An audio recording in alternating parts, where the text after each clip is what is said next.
there was one mission that set Mass Effect 2 aside from all the rest. Attacking the Collectors would require passing through the Omega-4 relay. No ship has ever returned from doing so. Yes, a suicide mission will do nicely.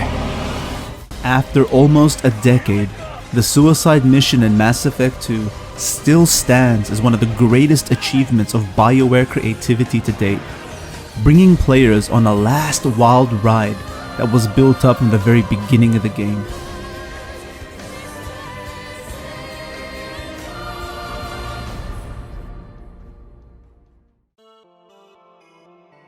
Before the suicide mission takes place, you're tasked with recruiting a band of misfits, and along with some familiar faces from Mass Effect 1, you go on to investigate the disappearance of human colonists around the galaxy.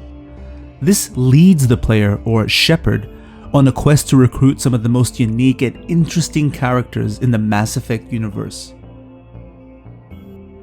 With a masterful stroke of the pen, BioWare chose not to have characters hailed as champions by others, but rather characters plagued by struggle, hardship, and pain.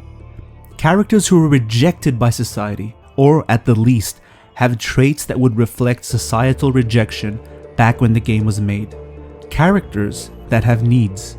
As John Truby said in his acclaimed Anatomy of a Story, in average stories, the hero only has a psychological need that involves overcoming a serious flaw, which is hurting nobody but the hero.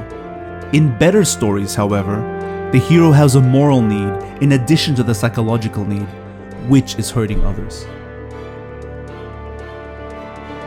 These moral and psychological needs are characterized in each loyalty mission for your crew. For Garrus, it was vengeance, after being betrayed by one of his friends that caused the massacre of his entire crew. For Grunt, it was revealed that he was going through the Krogan equivalent of puberty and needed to take part in a rite of passage to prove himself worthy of being in the Krogan clan.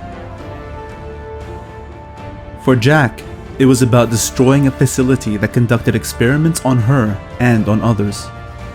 For Jacob, it was all about looking for his missing father. For Kasumi, she needed Shepard's help in pulling off a heist.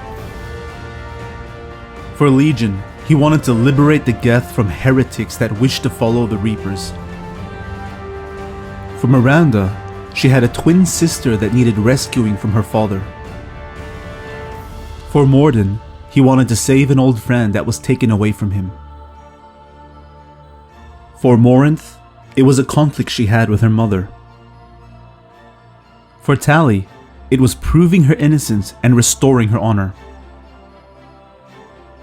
For Thane, it was his desire to protect his son from a life he hated for himself.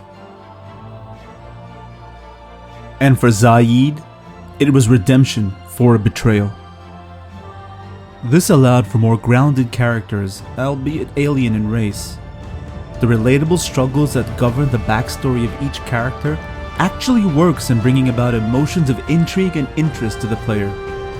You can somewhat look at yourself and ask, which of these characters have gone through similar experiences to yourself? You kind of want to know how you can help them face their problems, and feel somewhat responsible in helping them overcome them. This helps get the player invested in the story and actually care about the outcome. As Shepard gives his epic speech, you get a chance to look at the team you built around you and ask yourself, who's going to make it? Who's going to survive?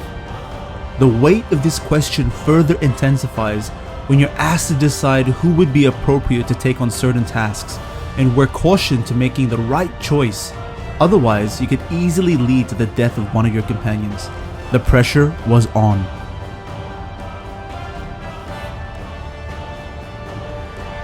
First, you're given the responsibility of choosing a tech expert to give you access to the central chamber of the Collector base. This requires an individual that can pass through a ventilation shaft and shut down security systems that are blocking your entry. Secondly, as the group is split into two fire teams, you then need to choose a leader that can adequately command loyalty through experience. Third, unless you've done the loyalty missions for each of your companions, chances are they're not gonna make it. This was BioWare at its finest. and some would argue that this was BioWare at its best. BioWare is known and renowned for not only creating unique gaming experiences, but also understanding and how to tell a great story. Saving the galaxy is such a wide goal to have, and it's difficult to create relatability in writing for something so broad. So, adding saving your crew to the goal, a crew in which you developed a strong and powerful relationship with, is all the more appealing. When you couple these two goals together, you have a more grounded reason to commit yourself to who survives the suicide mission. This is why the suicide mission was so revered. This is why, after almost 10 years, people look back at it as the best part of the Mass Effect trilogy.